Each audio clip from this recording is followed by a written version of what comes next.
Alright, so it has been a couple months, I think, since I've made a video update on the garden, and things have progressed. We are well beyond the point of things sprouting up. We are at the point of things producing. So, despite the fact that I need to mow the lawn and pick up some stuff out here, I figured it is well past time to show you guys what's going on. So, firstly, we have this whole bed that used to just be dirt and mulch filled with green, which is a really exciting thing to see. Every morning it's a little bit different. We have tons of sunflower. Well, we have a good number of sunflowers for us here. And there's always bees on at least some of them, which is so nice. Every one of our asparagus crowns took in nicely, so I've got big chunks of asparagus ferns right here. I resisted the urge to harvest any throughout this season, despite the fact that they sent up a ton of spears, so I can't wait until next year when I get to eat them. We've got sunflowers that are probably 8-9 feet tall back there, a whole bunch of tomatoes here, some tomatoes here. We have some struggles with our honeyberry bushes. One of them died and isn't coming back. This little one here, if I got it on screen properly, somewhere around there is a honeyberry bush that was doing well, and then the top got ripped off of it, so now it only has 2 little leaves. You can see some tomatoes on each of these plants, which is exciting. There's a strawberry plant kind of hidden under that tomato. I don't know if it's going to make it, but the honeyberry bush that's in the center of these 3 is doing well. Sunflowers, peppers, tomatoes, there's some dill, there's a basil plant crushed in the back here. I should have, in an ideal world, I would have put up some sort of trellising system for the tomatoes. I definitely did not and may not next year, so things are sprawling. And speaking of sprawling, we have our ground cherries, which have just taken over this section of the garden. We have extended the size of the garden. Obviously still need to mulch, cover over that grass and all that stuff. The gooseberries are here, and they are, despite being completely surrounded, doing pretty well. And so once the ground cherries finish off their season, the gooseberries will not be having ground cherries planted around them again. We had an unfortunate time with some of the plants over here. So all of our grapes are up, and the pepper plants over here have survived, but they are not thriving. They've barely grown, most of them, since they were planted. It's just too hot over here, and no matter what I was doing to water, even though I wasn't watering enough, it was just hard for them to keep up. So you can even see with the grapes down there are better than the grapes over here. We're planning on planting something here to, in the long run, create some sort of barrier to de-intensify the strength of the heat reflecting off the house, and hopefully that'll stop crisping up the plants down there. The grapes are doing pretty well. One of them, I think it's this one, yep, has some actual grapes on it. So if they manage to survive, we have 5 grapes to eat this year. Can take a look while we're over here. I believe these are some of my jalapenos growing. I have over here, I think this was my Pippin's Golden Honey. They turn orange when they're ready, I believe it is. They're quite beautiful. I love these little purple peppers coming up. My fish pepper plants, some of them are gorgeous plants, but they've only just started getting a couple of peppers on a couple of the plants. So a little disappointed with the yield on those. Very excited about my Ivarsky peppers.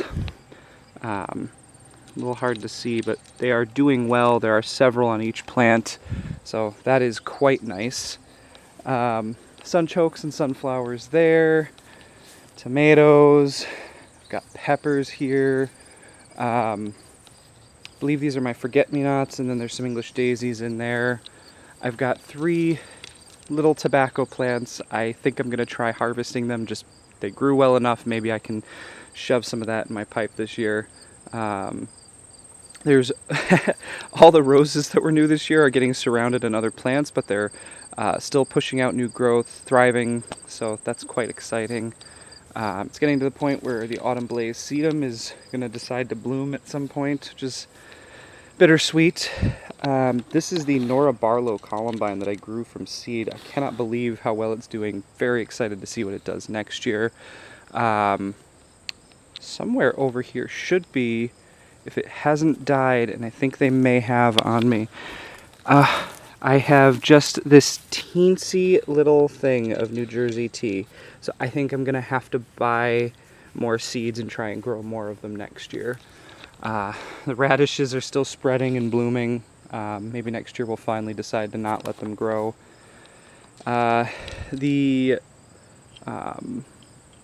rhubarb is ready to be moved soon.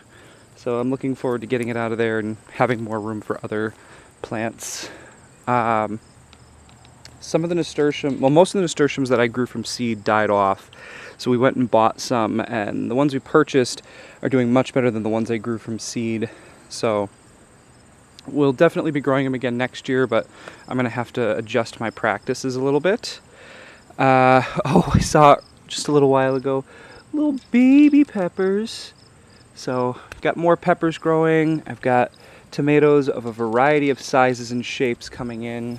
And in fact, if we can get the camera in there, I believe it is this plant, yes it is, that has one honkin' big tomato in it. So, I mean, it fits in my hand like that.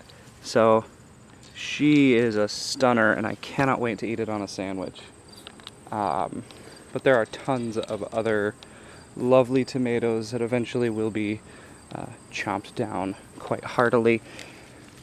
I believe these are some of my Ivarsky peppers growing just a little bit funny on this plant. I like their little shapes.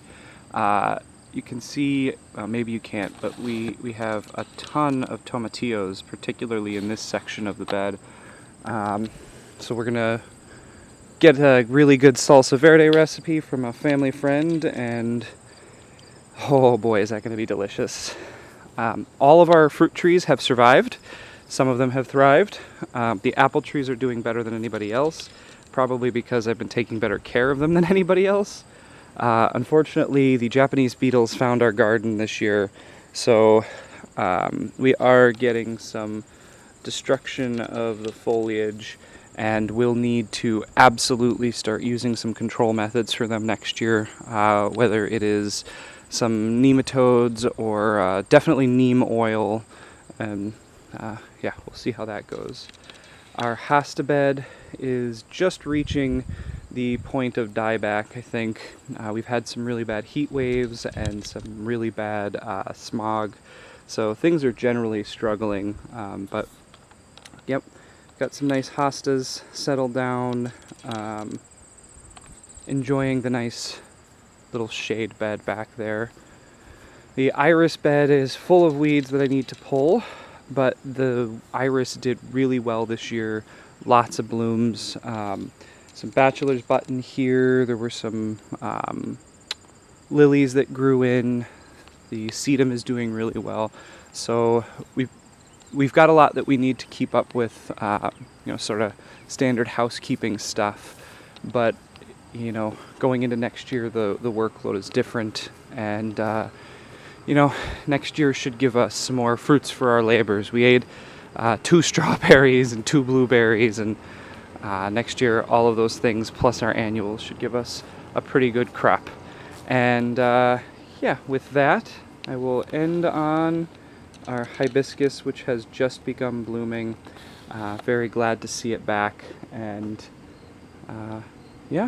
hopefully I make another update before it's been months. So thanks for watching. See you later.